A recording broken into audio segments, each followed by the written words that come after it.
All right. Thank you so much for our parent education or information night here. This is for our coming school year 2026-27. It's only the beginning of April, I know, but as a school, this is already late and we are now opening our enrollment for other students.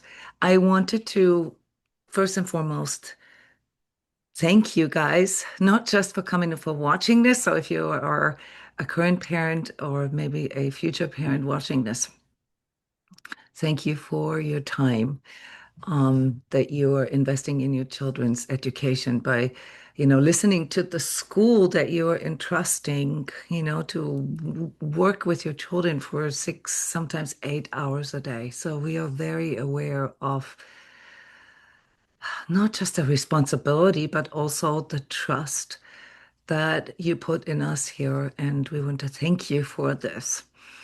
I want to take the opportunity not to just give you sort of what we always kind of do here in our parent education nights, to show that we really want to function as the bridge between what goes on in school and at home, and that we see ourselves sort of as partners, that we see ourselves as, like people that love your children as well. Okay, yeah, obviously you are their parents, but as a whole entire school ecosystem, we really put our hearts into your children. Okay, so this is something important to understand about us that affects the way we interact with the kids, we interact with you, and so forth. Because we really see this as a heart and soul job and not just, like a place, where you uh, park your kids. Yeah, if that is okay to say this. So I want to take the opportunity here to show something to you, namely where we're from. It is our 6th year, and it's too short really to make an anniversary or something out of this. But as I was preparing for this information night, I became a little sentimental because I looked at the very first pitch. All right, that I wrote. Yeah, the very first sort of like, hey, this is what I want to do. And, like, what do you think about this? And we have to kind of zoom ourselves back into that time. Yeah, it was the beginning of 2020, right? And we all know, what was going on at that time. Yeah, right before the lockdown.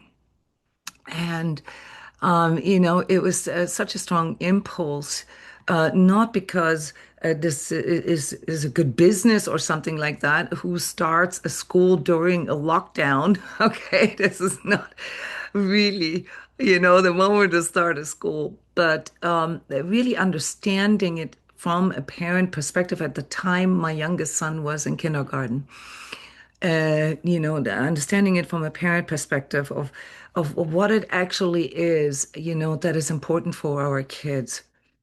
And the motto that I came up with at the time, and not motto, but really sort of a heartfelt mission, was that this is no longer about what we want to teach. This isn't about a certain curriculum or a certain style or approach. This is about what our children need to learn. What do our children need to learn in a world that is increasingly difficult for us as grown-ups to navigate? Yeah, what will the world look like when they come out of school? Yeah, most of your kids are 5 or 8 or 10 years old, 10 years old. Okay. So what is the world going to be like in 10 years and 15 years? Do you know? No, neither do we. But what we do know is that just in the last 5 years, the world has changed drastically. Yeah. And all of you guys are very educated, you're very astute, you're very aware. And this isn't about politics or religion or anything like this.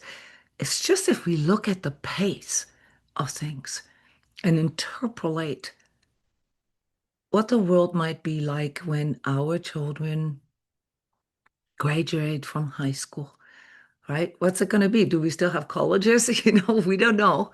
But what we can do is understand what it is that they need to learn, regardless of what individual challenges or talents they have.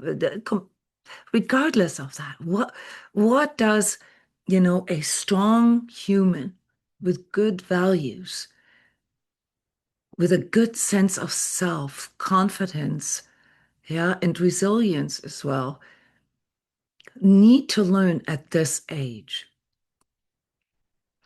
And we found that Waldorf pedagogy, which is probably a word that not many of you have come across, but we call ourselves Waldorf inspired because there are a lot of really, really smart people that have spent a lifetime in trying to figure out what kind of approach is needed, yeah, to raise children in a certain way. And for us, Waldorf pedagogy, which is the whole child education that we are reinforcing here with parents and teachers and students and as a whole culture, is the answer.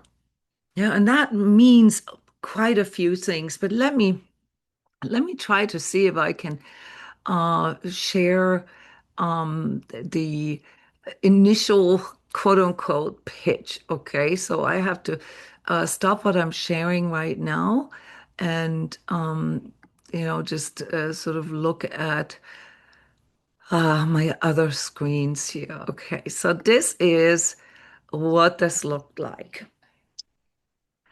I don't know if you guys can see this. Can you see this all? And here I called this the future of education. Okay. And I went in, and this is the motto. It's not about what we want to teach, it's about what our children need to learn. And this is basically, yeah, where we saw ourselves. We recognized that, first of all, if we want to provide a place that is safe for our children and that strengthens their sense of self and their ability to freely think and freely express themselves. We can't really do this with like 25 kids or 30 kids in a class. It's a non-brainer, right? I mean, I'm sure that many of you have chosen Master Tree Academy because we have these smaller class sizes. Yeah, it's not possible. This is not possible for a teacher to give this individual heartfelt care to a child in that large group. It has to be a smaller group. And so we recognize that if it's really about the social aspect, the social emotional aspect, okay, that is helping our kids to thrive, yeah, that is helping us to build a conducive learning environment, right, that it has to be smaller. And the reason why we really understand that this needs to be the emphasis, like it is in Waldorf pedagogy, is because every single study that has been made on longevity, that has been made on happiness, says the same thing. Happiness comes through relationships in life. And so social emotional aspects are, fundamentally what make us as humans, not just happy, but also successful. Yeah, and this is something that we take very, very seriously. It's very important to understand that about us because, when we are insistent on certain things, such as kindness, we don't just mean kindness in a sort of laissez-faire way. No, we mean it's like, why is kindness important? Why is it important to teach our kids that, always wanting to be first or pushing everybody out of the way or wanting to have the most cookies or whatever, you know, it's not a bad thing, but it just doesn't make others want to trust us or want to really sort of be with us in some cases when it's extreme. So there's no good or bad involved in this. We're teaching the kids that they can be much happier and much more successful if they are seeing this more as a collaborative thing, as something that we want to work out together and therefore also strengthen the group. Again, here, we're looking at 2020. This is a blast from the past, guys. This is how Master Tree Academy was conceived. Yeah, and we looked at like what is the problem here? Yeah, and what is missing in most of the schools? As you know, I'm from Scandinavia, and I went to high school and university in Germany. Yeah, and I've lived in Netherlands, and I've even, moved with my kids to Germany. They went to a German school there, and I've seen it. I know that it's possible. It doesn't have to be that hard. School doesn't have to be traumatizing. It's not actually that hard to provide an environment that is conducive for thriving, yeah, for kids to be curious, for kids to experience all these cool things that they carry with them for the rest of their lives in a positive way. It's not hard.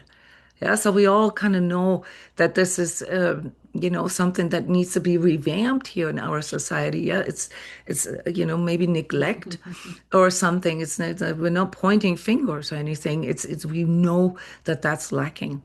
So we started out as a parent initiative with 6 families, and this is the mission that we developed at the time. We want to provide a learning environment for children and their families that fits their life goals, and our role is to empower them with what they need to thrive through interaction with their teachers, parents, and community. And now I want you to have a look at this. We saw Master Tree Academy never just as a school.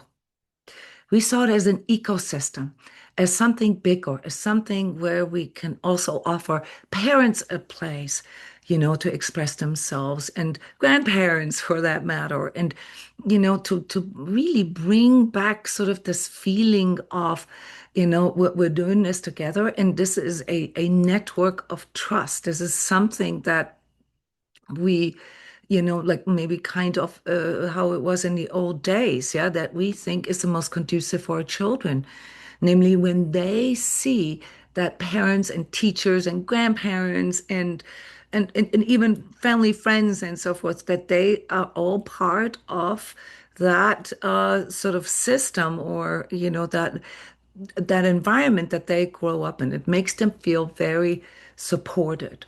Yeah.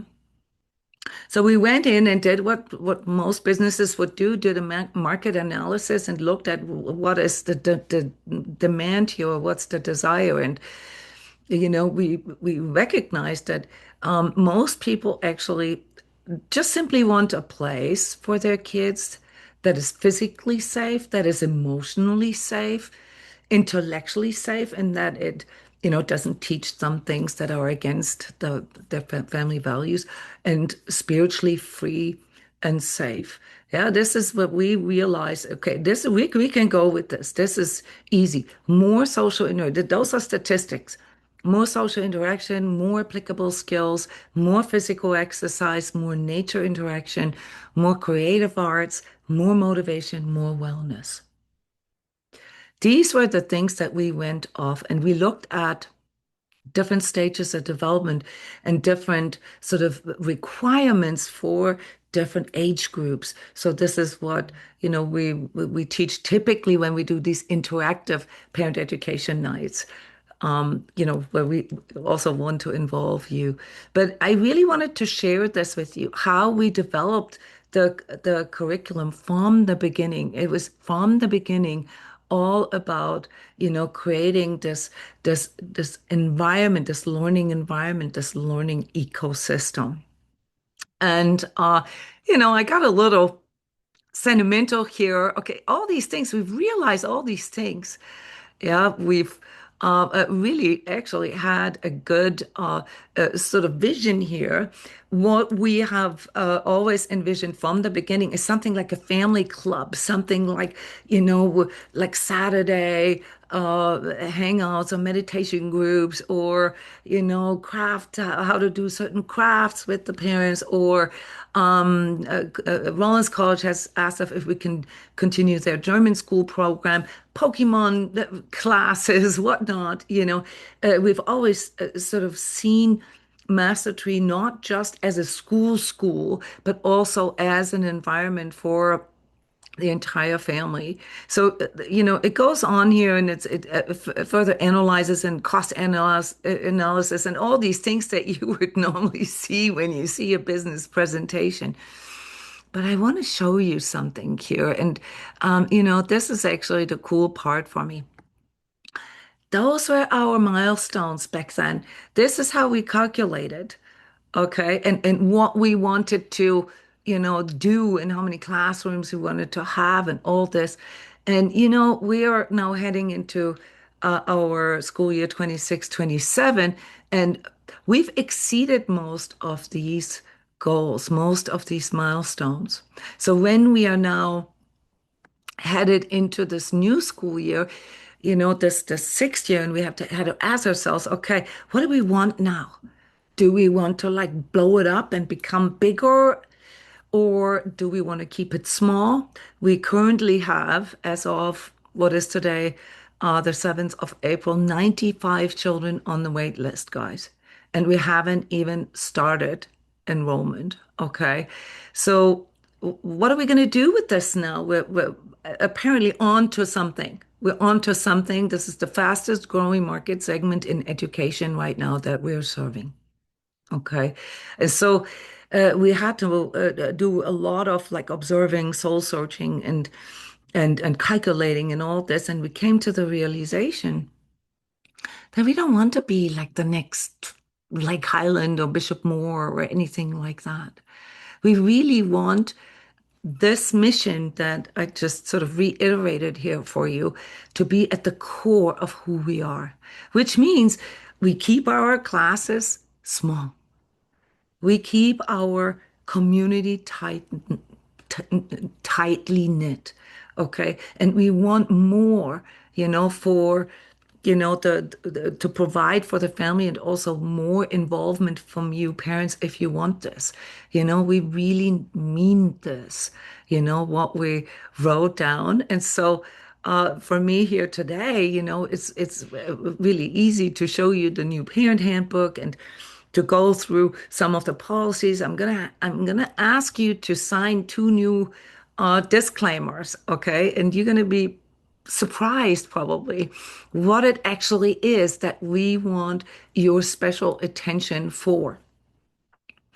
So let me go back here to our original um, screen sharing. Okay, I'm just struggling a little bit with um, the navigation here. Just give me a moment. And by the way, you can ask questions at any time. It's really important for us that you do that, because it's also the opportunity for us to collaborate with you more. And just raise your hand, because I have a tendency to just talk and talk, so it's hard to get a word in. I get that. So, creating a safe space, a safe place, physically, emotionally, intellectually, and spiritually, what I mentioned earlier. Yeah. And teaching good human um, life skills, good human values that we hope, of course, align with you. So this is, when we do the enrollment, when we have all these talks and so forth, this is what we keep emphasizing. This is what we want, guys. This is a vision of how we see Master Tree in the future. All right. So you guys are fundamentally, from our perspective, founding parents. Even if you just joined last school year, you are here and literally watching us grow live. Okay. So we recognize you with a very special fondness, okay? Because you came to us. I remember situations. I don't know who can raise their hand, but where you came in to do a tour, and the whole school was in complete disarray, and there was construction going on, and the office was just a total mess. I mean, I'm like, how can a parent sign up for that? So many of you guys really did this. Like, I don't know, out of trust or, I mean, we've done a lot here in this past year, in these past 2 years, and um, sometimes we forget, you know, how fast this can go. Yeah, so you see here things that we really envision for Master Tree, sort of large, sort of community-based spaces. Yeah, also outdoor spaces. So this is really where we want to go. And we do not necessarily want to do this with 500 students. Yeah, we'd rather focus on our core mission and stay true to our promise, basically, to you. Yeah, and also work this out with you guys. Um, for example, as far as priorities is concerned, what should we work on first? There are obviously things like building codes and things like that that limit some of these imageries, yeah, these imaginations that you see here. Yeah, we can't have horses on the property and stuff like that, although I would love to, but we can't have that here. But the idea, is that we think that we invite ourselves to think bigger and really think in form of an ecosystem or a village, that one day we can call a home, for Master Tree, sort of as a bigger campus, somewhere with more property.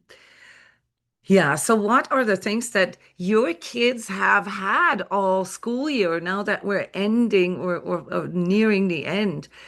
Um, Yeah, this is a lot, and there is still a lot to come. We have a theater play coming up. We have a farmers market coming up. The kids are going to have to do all kinds of entrepreneurship.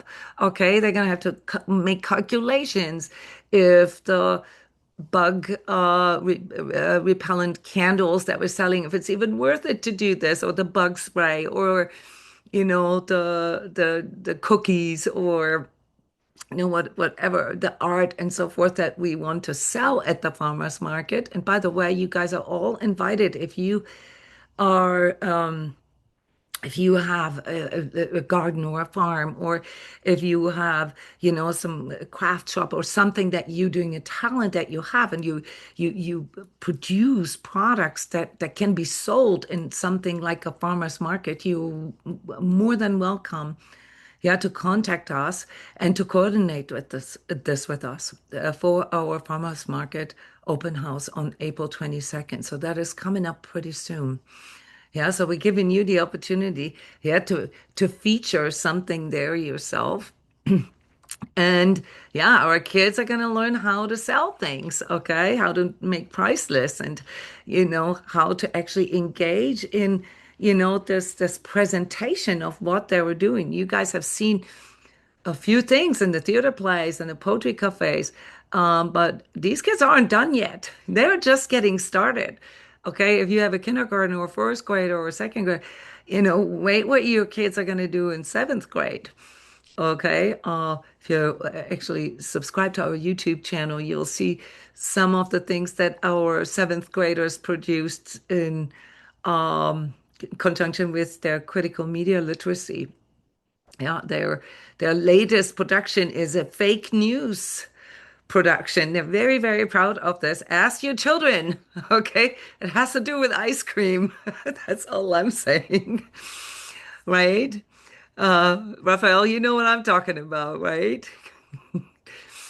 And ice cream. Yeah. So anyway, uh, but all this, all this fun, all these beautiful pictures, all these laughing children, all these the kids giving you a face when you pick them up because they want to stay longer. Okay, all this with achieving academic excellence without them even noticing it. Your kids score. phenomenally high in national comparison. After only one school year, 80% of your students are one grade level above. After 2 years with us, they're 1 to 2 grade levels above. Okay, so we have this situation. Miss Laverne is here. She teaches 6th and 7th grade right now. Miss Laverne, if I may ask you here spontaneously, what some of your students that have been with us from inception, what they present as academically, if you don't mind. Can you hear me? Yes. Okay. So it's been a great honor to have your children come to us at the levels that they are presenting. Oftentimes, due to COVID, and that was our experience back in 2020, our students were coming in on grade level, but soon enough, we noticed that through one semester, they were just crushing the scores, and nationally, they were exceeding the expectations of the basic and standards of Florida standards. So, through the years, we've received more students, and parents are often I have quite a few parents. I don't see them tonight here, but I'm sure that if you want their comments, they'll gladly give them to you, where they notice their children were being stopped and asked, "Hey, I noticed there's a change in your kiddo. What's happened?" And it's always a positive change. And they said, "Oh, I know what you're saying. It's his new school." So, and it's happened time again. And I'm very happy about that because even me coming from public school those many years ago, that wasn't really the case. Kids were eager to go home and go on vacation. Our kids are eager to come and learn and have fun. And they're sad if their parents are going on vacation and they're missing XYZ activity. They want to be here. And that's a great feeling for us, especially seeing their scores, that they're having fun, that they're learning, that they're actually wanting to come with ideas and make it even more exciting for themselves in the classroom. So that's always, it's actually pretty exciting. For us teachers, right? I mean, that is the coolest thing. We see the kids having fun, and we're like often shocked when we see their scores in comparison. All Yeah. right, we know how good they are, but if we see it in comparison with other schools, with other norms, we're like, whoa, it didn't feel that way. There was no pushing, there was no memorization, there was no competition, there was no pressure. These kids just want to learn. And when we see this in our kids, and thanks to you, Marcy, Mrs. Laverne, Miss Laverne was our first teacher. She was the first one to raise her hand and say, yes, I'm in it. Okay, this too makes me sentimental, actually. Yeah. When you experience that as a teacher, where, the kids are they're free, okay? They're free of fears, of limitations, and it's actually easy. Yeah, there's social emotional, things is probably, the biggest challenge nowadays. Okay, but as far as like academics is concerned, I always sort of joke it's way harder to stop the kids than to just actually let them be curious, let them ask these questions, let them, do these things. You just need to have a real experienced teacher to guide that, and everybody benefits from it, everybody in class. So we're just, I know we're kind of patting ourselves on the shoulder a little bit, but I think it's important that we do that from time to time because, there's so many challenges that we experience outside of our world, yeah, in our society. And I'm picking just one here, and this is one of the when you get your re-enrollment or enrollment papers that you'll see is a special consent form, and that has to do with Master Tree's mindful media policy. So we recognize, yeah, that as a parent and also as a school, it's no longer enough to just trust, film ratings or things like that. Yeah, as a parent, we can't just sort of go with the flow. The way algorithms are set up nowadays and the way that little children are targeted today. And we see this in the classrooms. And this is not just us guys. We talk to other teachers too, and they see the exact same thing. Yeah, shows us how, forgive me if I use this rather dramatic word now, but how toxic, some of the things that the kids are being exposed to outside of the school, yeah, how toxic they can be for them. And so we make it part of our responsibility to provide a safe space for your kids. Many of you have, a very mindful handling of computers, screens, a TV, and so forth. And we respect that. And as a school, we're not screen free. We teach, media in with purpose and as a tool. With the younger ones, barely actually. But we're not pretending that there is no technology out there. But the use of technology needs to be with purpose. Yeah, I often joke, I say, technology is great because it helps us progress. It's part of our human evolution.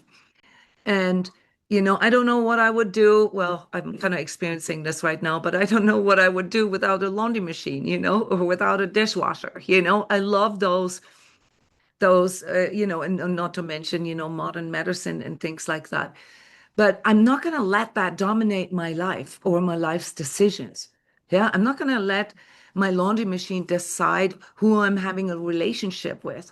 Okay, or what kind of sort of intellectual or spiritual content I want to engage with myself, in my free time. This is something that, the kids nowadays cannot discern yet. Okay. We still had somewhat of a normal upbringing. We still rode around with our bikes outside, played with other kids. We had somewhat of a normal upbringing. Most of our kids nowadays don't anymore. And this has nothing to do with you as a parent. This is just how our world is it now is. Yeah, there are barely any places anymore where we feel sort of that our kids are safe enough, to just let them play, to just let them be with others. So we take it as our responsibility to provide a safe space in regard to media and be very strict about media use at Master Tree, but also obviously, and this is somewhat our fault as parents, but not really, without an intention, and that is use of screens and devices. So we do not allow devices at school. All right, personal devices. They can bring them. They have to keep them in their backpacks. They're not allowed to use them during school time. Yeah, if there are logistical things or things that have to be agreed upon with parents, they have to ask the office, to text the parents. So we don't want to enforce this. We don't want to cultivate this at Master Tree at all. Now, this includes watching videos and things like that.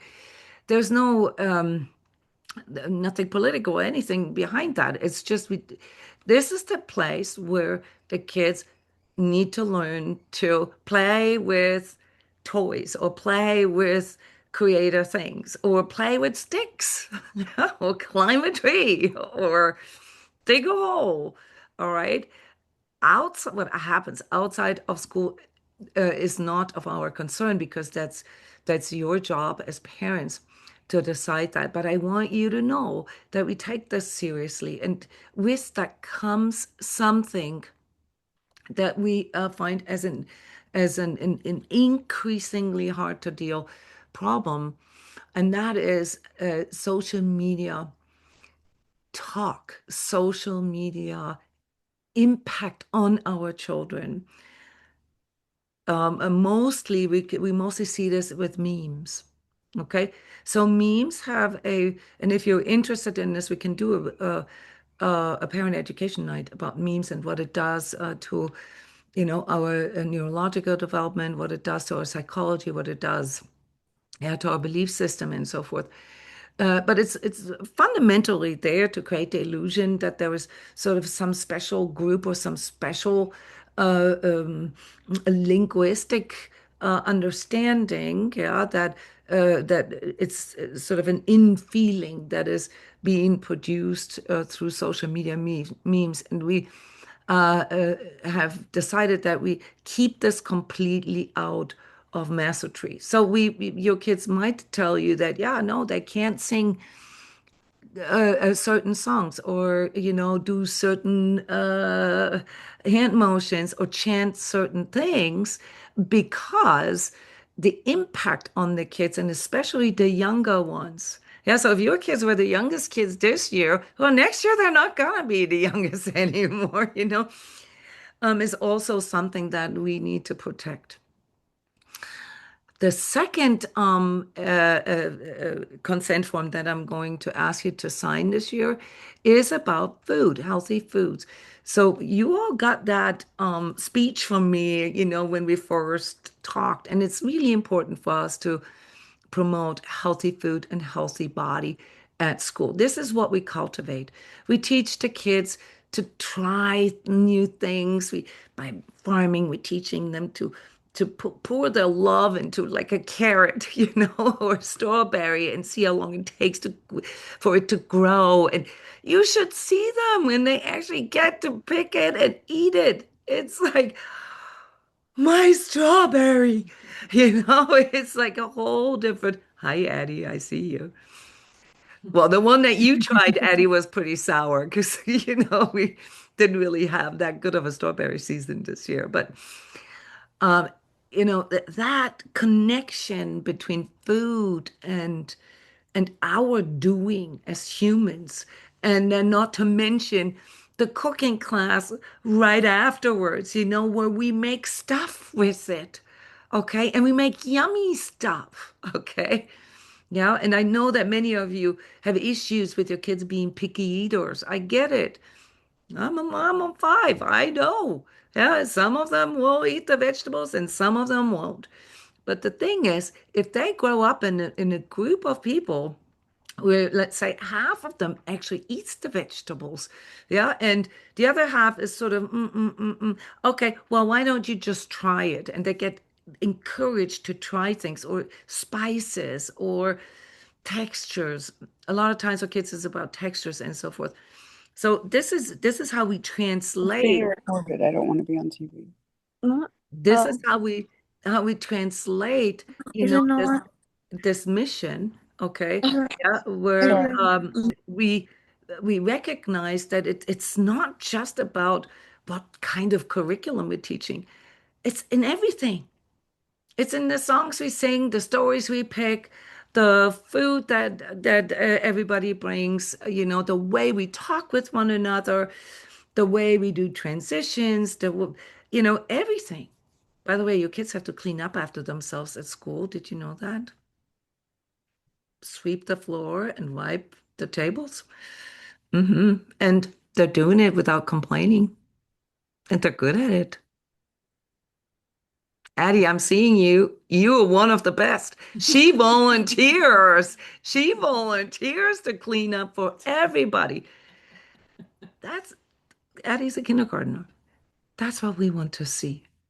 To care for the whole class, to care for the whole space that we're in. And, as a mom, I can tell you, my kids were good in school academically, but I always wondered, because they're so bad at home. to me. And whenever there was a parent-teacher conference, well, one of my kids was sitting right there. Uh, I was ready. I braced myself to hear, oh, yeah, yeah, yeah, she back talks a lot, or yeah, she distracts the others a lot. And almost all of your kids behave so much better at school than they probably do at home.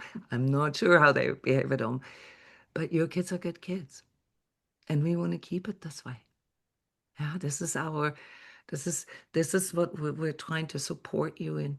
And part of that is, to look at things like the connection between food and behavior.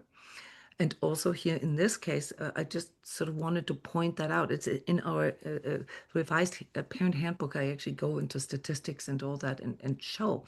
I'm not making these things up. MTA recognizes a close relationship between media exposure, language experience, nervous system regulation, and digestion and nourishment.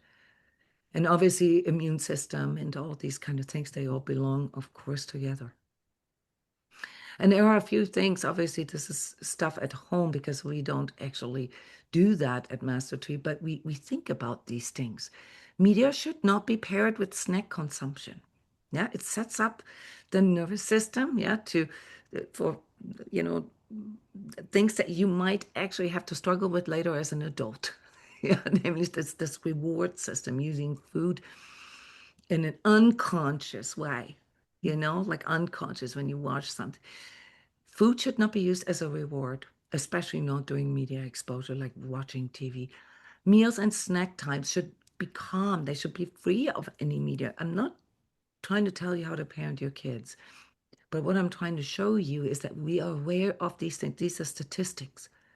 Yeah. And media experiences like watching a movie or a story time or whatever it is that you allow your kids to watch should be followed by, us actually talking to our kids about it. Yeah, what was that experience like, and how did that make you feel? Yeah, if we want to teach our kids discernment, we need to create that connection, that biofeedback. Like, how does your body feel? How do your emotions feel when you engage in a certain activity? And always sort of asking them, not telling them how they feel, not telling them this is brain rot and, your brain is going to shrink, but asking them, how does that feel like? Yeah. Can you focus? Can you do this? Can you do this? Or, do you fall asleep or do you feel like, something is sitting in your tummy or whatever. So there's many, many different good reasons, yeah, to watch this. I don't want to take up your time forever, so I'm just going to zoom through this here, and I want to show you the re-enrollment dates. We also have now the new program overview. So if so many of you, have already done this, you have shared, Master Tree with your friends and everything. So we have the enrollment is open for new students. And we also have the new calendar out now for you to see. So let me see if we can see this here. So this is the program overview. You will see a full-time school and part-time school is something that we have always been offering, and we are testing Master Tree enrichment. This would be without any academics. And then you are familiar with all of this. You know all of this. This is more for new parents to see this. Um, Really, what I want to point your attention to is that our tuition is rising. Yeah, so we're rising our tuition price, but because you guys are, our founding parents, okay, we're rising it by $200, our tuition. So new parents that are coming in, they're paying more than you do. Okay, but what we are doing for you is that we're rising it in increments of $100 for you to not overextend your budget too much. Yeah, well, at the re-enrollment, you're going to get the direct sort of overview of what you have to pay and when you have to pay it. It's pretty straightforward, like all school tuitions or add-on services and so forth, mostly remain the same. What is needs to be emphasized again, because we've had a little bit issues with this here in the past, and that is the whole connection with Step Up.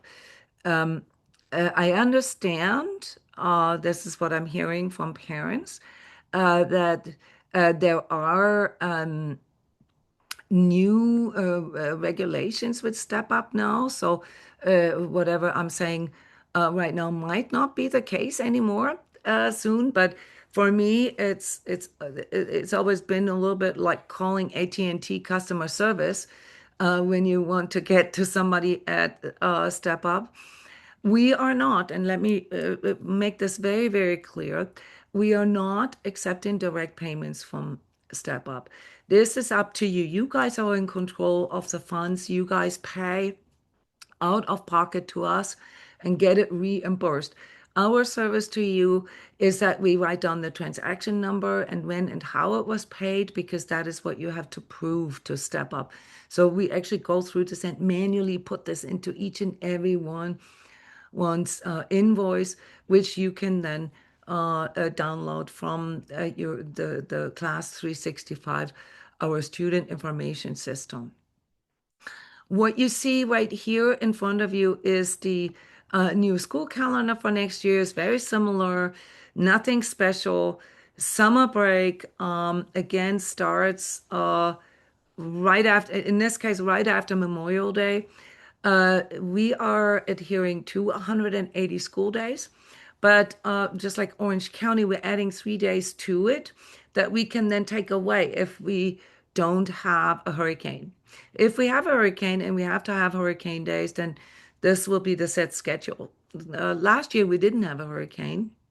Okay, and we're currently at 181 days, which means that the end of our school year is 2 days after Memorial Day weekend, and we are now considering to maybe relieve you guys of having to come back to school after Memorial Day. Makes it maybe easier for your holiday planning, and we moved the graduation to the Friday before Memorial Day weekend. Okay, just to be safe on that. So this is what our school calendar looks like next year. The first day of school is August the 10th. And as always, we start out the school year with well, some of you didn't come right in the first couple of weeks, with our famous Camp Half-Blood. Okay, this is a Greek mythology themed, well, almost like a summer camp, because when kids come back after summer, it often takes them a while to get back into the rhythm, back into the flow. And so we decided that if we, just focus on social emotional things, and we do a lot of crafts, clay and archery and all these fun things, it gets the kids to become more present and get to know each other. There's always, new students, of course, at the beginning of the school year, and don't even expect them to function in that academic sort of mindset yet. Yeah, that doesn't come until the second day, the second week of school. So this is more or less the important information that I wanted to share with you. We have some aspects here of a due date, so May 1st. So if you paid the May tuition, which most of you should have, then you have no May tuition due. Please be aware of that. Do you guys remember that? So when you first signed up, the first thing you were asked is to pay the deposit, and that pays the May tuition. So most of you will not have to pay May tuition. You paid in full, which is also an opportunity for some of your parents, because you get an extra discount if you pay all 10 months tuition in full at the beginning of the school year, but that's voluntary. Typically, it's 10 tuition payments, and the tuition deposit that was due the year before then pays for the tuition in May. which means that we are now asking for the tuition deposit for next school year on May 1st, and then subsequently the material fee until the end of May so that we can start planning for the coming school year. As far as like, sort of as school environment, we are adding 2 classrooms, and we are also having at least 2 more full-time teachers, and some extra staff. But we are expanding into the middle school. You guys may not be aware of this when if you just have a kindergartner, but the middle school is probably one of the most problematic ages for our children, and the environment here in Orlando is pretty there's not many good middle schools in Orlando, so we're expecting quite a bit of influx there as well. So 6th graders, joining our school that weren't with us from, kindergarten. So that and the ultimate goal is to hopefully add high school, yeah, to go from K to 12 in this small sort of micro school a manner that we do this, but then with a larger building. So what you're seeing here, the vision that you see here, that is really sort of the end goal, to really have this sort of mini village almost, if you will, for our students and families and teachers as well. Yeah, so these are the points that I wanted to take the opportunity to share with you, to just, make you sort of feel part of the process. Before I give you the word for comments or questions, I want to just add one more thing. And this is part of a very long consideration, but became very clear to us here in this past school year. What it is that we are doing is extremely conducive for children, especially for neurodivergent children. But we are not a therapeutic place for neurodivergent children, which means we look very carefully at the students that we can integrate, that have the levels of empathy that are needed, yeah, to be able to function in this environment, that have the ability to interact with the classmates and with the parents and the other parents and the other students and teachers, in this manner. If that is restricted, and I'm just giving you the heads up here, that we're very happy with the students that we have right now. And we think that it's a very great environment for them. But we will not sort of walk into this direction that we take more and more neurodivergent children, only if they're able to fit in with our kids. When I say our kids, what I mean is your kids that are already there. Okay, they are our main focus. This is where our heart blood goes. All right. And if other kids that, want to come in because there aren't any places for them out there, then it is sometimes a tough decision for us, to say, I'm sorry, we don't have the personnel, we don't have the resources, we don't have that specialization. It is a high demand nowadays, okay? And I hope that somebody will pick up on this and, maybe even copy our way of doing this with specialists. Yeah, but right now for master tree, this is not where we want to go with this. Yeah, this is something that would work well, but it is not our goal. Our goal is to create this school ecosystem for your children from kindergarten till 12th grade and help raising good humans, yeah, with good human values. Yeah, and coincidentally also really smart kids, that have a good head on their shoulders, that know right from wrong, and they can make good choices for themselves. Yeah. So any comments or questions that you would like us teachers or school to answer? Yes, go ahead. Yeah, do you have a goal, a year goal for the, I guess, new campus? For the new campus or for the new students? So we have a goal of 25 more students now. That is the max that we can take in. Okay. With No, two I more meant, classrooms. sorry, I meant for like the vision of that, the campus, kind of the new school kind of thing. Well, we are very realistic, Kyle, and know that what we want is it has to be built. I mean, Uh-huh. we can,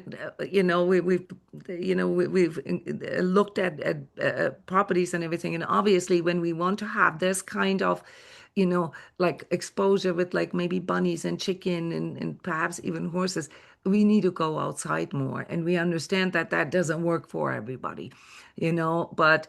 It is something that if I look at the funding, which is uh, up until now, through like literally parent donations, parent loans, and parent tuitions. Okay, we do not get any outside funding. That is something that we are working on changing now. As soon as we have, more, because it takes a while for a nonprofit. We're a true nonprofit, guys. Don't forget this. We're true, 501(c)(3). So everything you pay us is actually a donation, tax-wise. But it takes a few years, so 5 years, we're at this 5-year mark, tax returns, yeah, to apply for grants. So it has a lot to do with that. It has a lot to do with the financing of that. Of course, if we have parents that say, "Hey, I have a property there, I have a building there, I have the funds, to support that," all right, then we need to talk. This is obviously something that we would wish, can happen, but realistically, it will probably take a few years to even if, say, if we had a property, yeah, to build it. Yeah, to build it, like to build it in this way, that you can bring all these different things that we need. We need a theater, we need a gym, we need assembly room, we even want to have a little chapel or something in there. We need animal like barns and a nursery. We're talking like a little Yeah. mini eco village, you know. Yeah. But we know Yeah. it's possible. We know it's Yeah. possible. I agree. I love the question. So, hey, if you guys have contacts or people that are interested, also maybe becoming part of this is, like an endeavor. This is a big vision. This is, I mean, those of you whose kids are in kindergarten, I mean, if all goes well, and you continue liking us as much as you do, we're gonna be hanging out together for the next 12 years. I'm gonna be like, an old lady, by the time your kids graduate from high school. Do you know what I mean? Like this is a life work, a life mission. Yeah. So, we don't, this isn't about gathering real estate. This is about, finding this spirit also reflected in, something that we call a school ecosystem. Personally, my family in Iceland lives in such an ecosystem. And it is open for everybody. They have permaculture students from all over the world there. It has a hotel and it has educational institution and so forth. I know it's possible. I don't just not just a dream. I know exactly what works. Yeah, so if anybody's ever interested to make a trip to Iceland and have a look at what this could look like, just sort of as a little family trip or whatever, let me know. We can arrange that. Cool.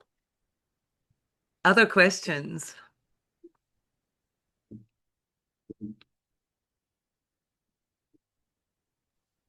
So should we be expecting the paperwork and the next steps that we need to do soon? Yeah. Yeah, it's right now it's just a matter of like And printing and stapling it, which, you know, we're a small school, you know. This is like a in between, I don't know, goodbye party and field trip. Most likely not until Friday was our goal. I don't think we can get this done realistically because your kids are always more important to us. You know, they're always more important to us than paperwork, okay? But ASAP. Okay, well, it's all actually already in digital form. So you can already download it and print it out yourself.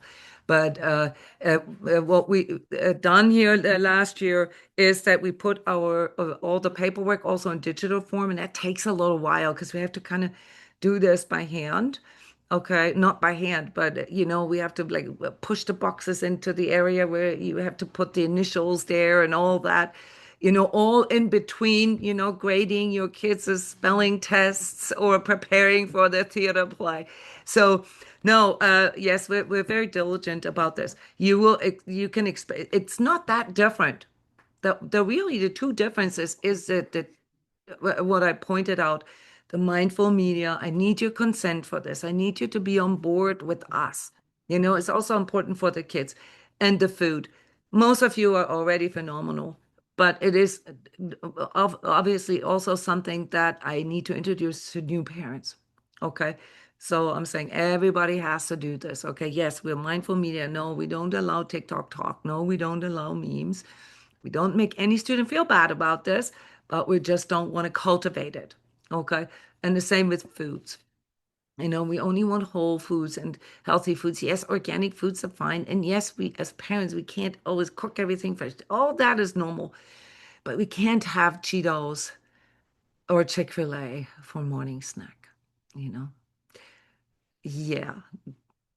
Yeah, that is still the case. So this is where the teachers often have to be sort of the bad guys, we say, no, here, do you want an apple or banana instead?